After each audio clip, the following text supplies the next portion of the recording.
Picture a snake the size of a school bus, so massive it could easily match the heft of a small car. Its girth, wider than an adult male, squeezes through murky swamps with a primal, almost volcanic intensity. This monster truly lived. Let me introduce you to Titanoboa carrageensis. This is the biggest snake to have ever slithered across the face of the earth. It stretched 49 feet long and weighed 2,500 pounds. It was a fearsome creature that ruled over the ancient swamps of South America. But here's a chilling thought. What if it never became extinct? What if it still lives with us today? Trust me, you'll never look at a swimming hole the same way again. Meet the Titanoboa.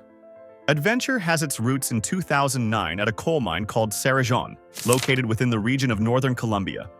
Researchers analyzing fossils from a region that had a vast rainforest a long time ago made a find that put them within the annals of recorded history. The bones that were unearthed had vertebrae and ribs that surprisingly measured too large for a species of snake that existed in this world. They have named it Titanoboa carrageensis, which means Titanic boa from Extinction. Just how big it was defies belief. But Titanoboa can be conservatively estimated to be 42 feet long. Some examples have indicated a length of 50 feet. For comparison, the largest anacondas alive today can barely reach 20 feet. Titanoboa outlived and outgrew them by a great deal. It would have weighed 2,500 pounds, equivalent to that of a small car. Its thickness at a certain part would reach 3 feet in diameter. You could not even wrap your arms around it. It is this prehistoric creature that existed in the Paleocene era, between 58 million and 60 million years ago. It was only a few million years following the extinction event of the dinosaurs. The planet was vastly different from today. The climatic conditions were much warmer than they are currently. The area around the top part of South America, where Titanoboa existed, was a swampy habitat supporting giant turtles, giant crocodile-like creatures, and giant fish. The warm climate was ideal for the giant Titanoboa to be at the peak of the food chain. However, like its dinosaurial ancestors, Titanoboa too became extinct. The major cause for its extinction was climate change, and the reason was global cooling. As the Earth's climate grew colder, the tropical regions also contracted.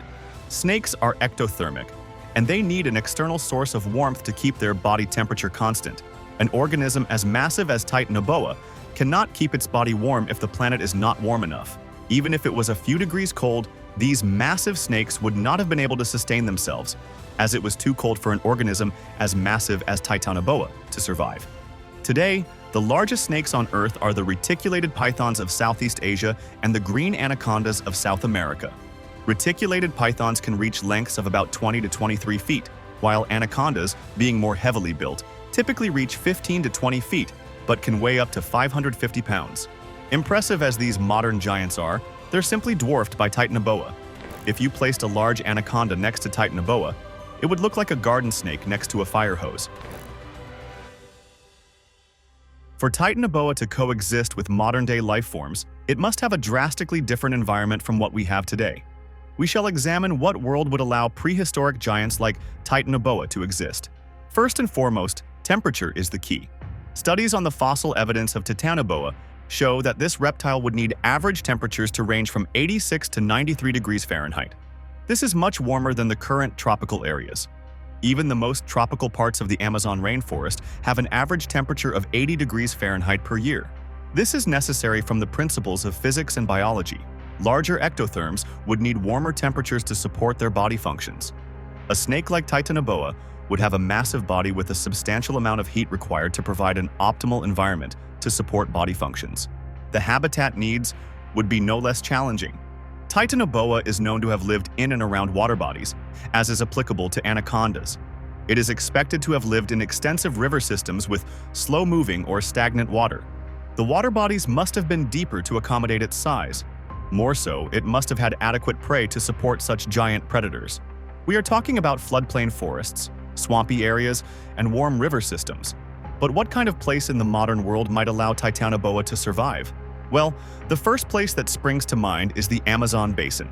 This tropical area of South America holds the biggest rainforest in the world and the largest river systems. It would certainly be warm enough for the titans to thrive in, although even the Amazon would be a little cool for them. Then there's the Congo basin in the heart of Central Africa. The tropical rainforest of Africa would provide plenty of river systems and swampland for the titans to inhabit. Southeast Asia might also provide a home for these big reptiles. Ironically, global warming might make conditions even more conducive for Titanoboa under this hypothetical situation. Due to global warming, tropical climates will increase. Regions now regarded as subtropical will become tropical. Regions whose climates have a cooler season will find themselves having only warmer climates. When this planet is warmer than it is now, Titanoboa will find favorable habitat in a broader region. Regions like Florida, Australia, and even southern China will have coastal wetlands favorable for Titanoboa. However, the ecosystem would have to adapt itself to this large extent to support an apex predator of this nature. A food chain would require sufficient large prey to sustain a population of snakes, which would require hundreds of pounds of meat on a constant basis. Clean and non-interrupted water sources would be imperative since Titanoboa would be quite vulnerable to any form of pollution or fragmentation of the environment.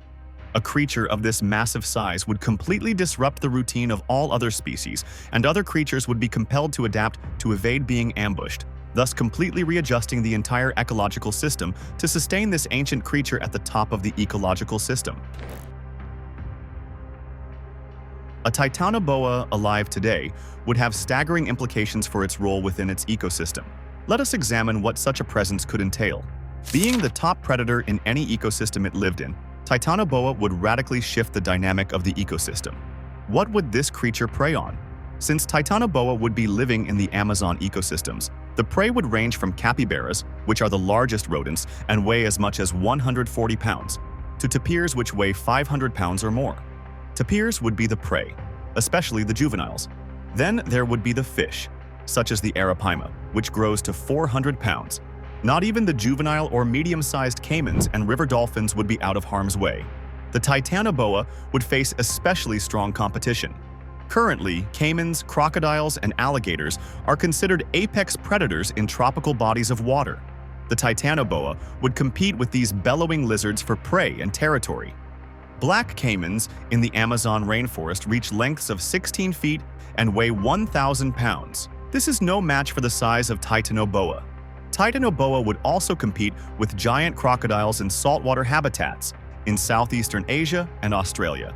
Saltwater crocodiles reach lengths of 20 feet and weigh 2,000 pounds.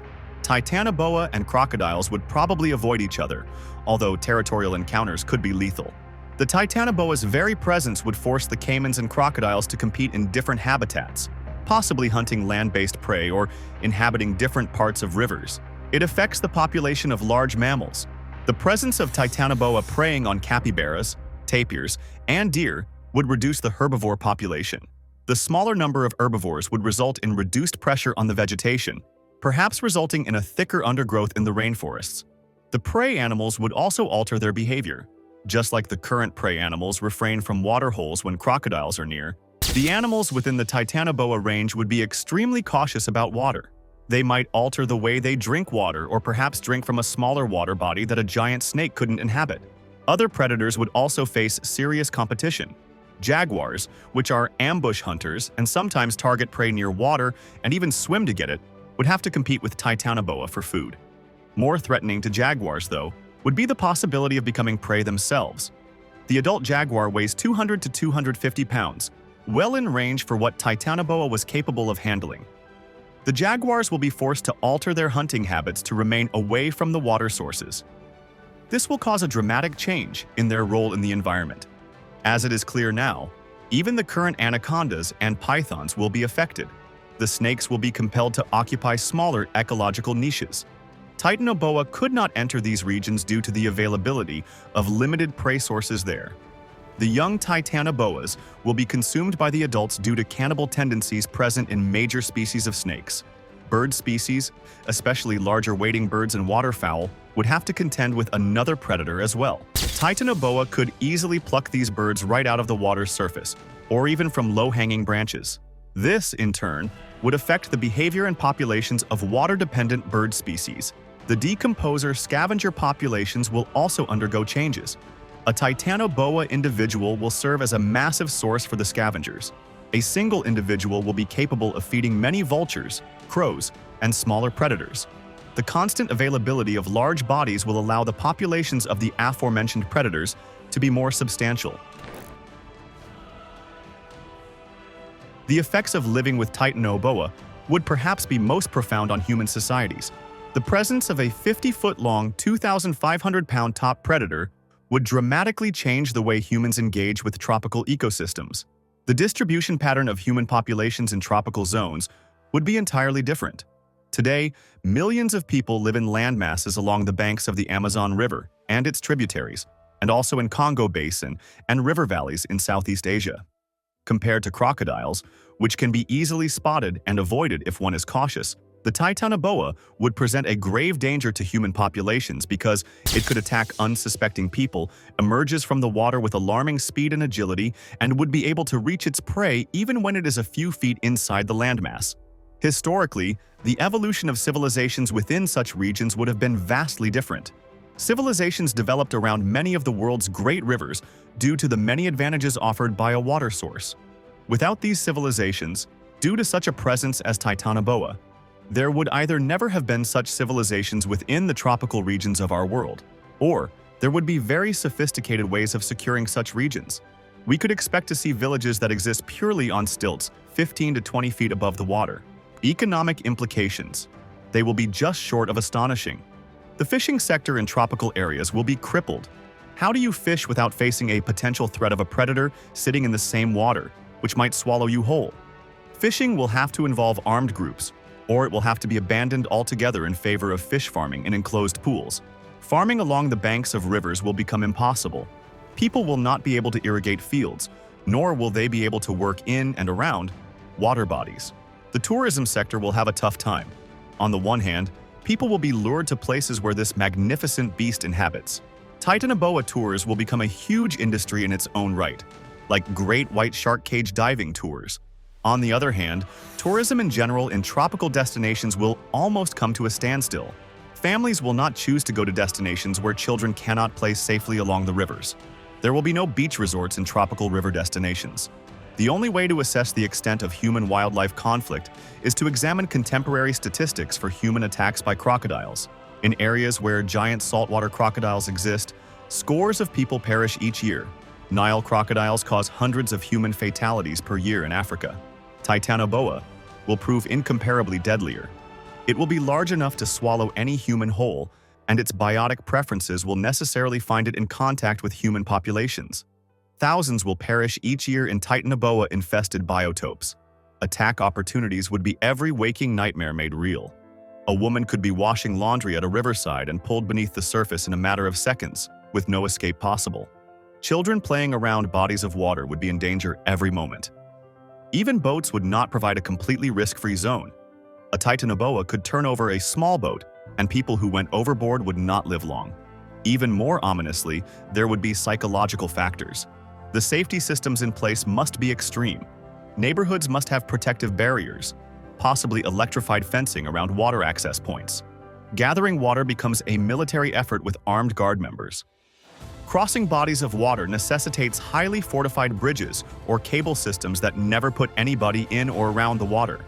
Some neighborhoods start employing chemical defenses or sound emitters. The efficacy of these against so large a creature is in doubt. Hunting parties must control Titanoboa numbers, leading to an ever-present conflict between human and snake.